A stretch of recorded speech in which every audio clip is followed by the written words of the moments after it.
All right, well, the vast majority of Canadians agree that visible minorities in this country face prejudice. And that is according to a new poll that was released about an hour ago.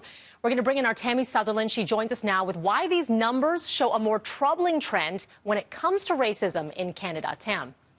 Yeah, that's right, Mel. So the poll itself was done by Dart Maru Blue yesterday. It says that 69% of Canadians who were surveyed, they truly believe that prejudice does exist when it comes to visible minorities. 30% believe that race relations have improved in the last 10 years or so, but only 30% believe that prejudice exists in their own communities, including in their own local police departments.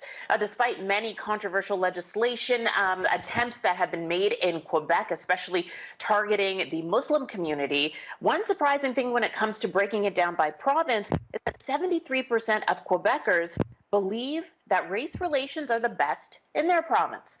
Alberta, Saskatchewan, Manitoba perceived to have the worst race relations.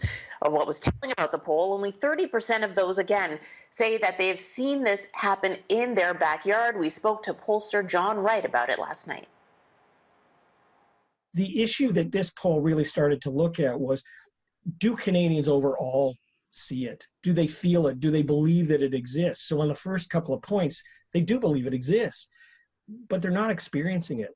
They're not feeling it. They're not recognizing it in terms of where they are. And I guess some would say, well, that's probably because they don't come into contact with it. Their relationships are different.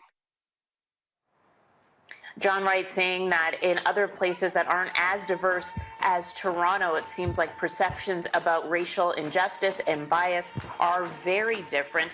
He says the sample size for this survey was not big enough to properly break it down to see specific racial backgrounds and how they responded to this poll, but they do have the intent to do another poll, something similar to that, that's coming up. Mel, I'll send it back to you. All right, Tammie, thank you for that. And we're going to revisit this poll again coming up at 8 o'clock with another angle at those numbers. Thank you.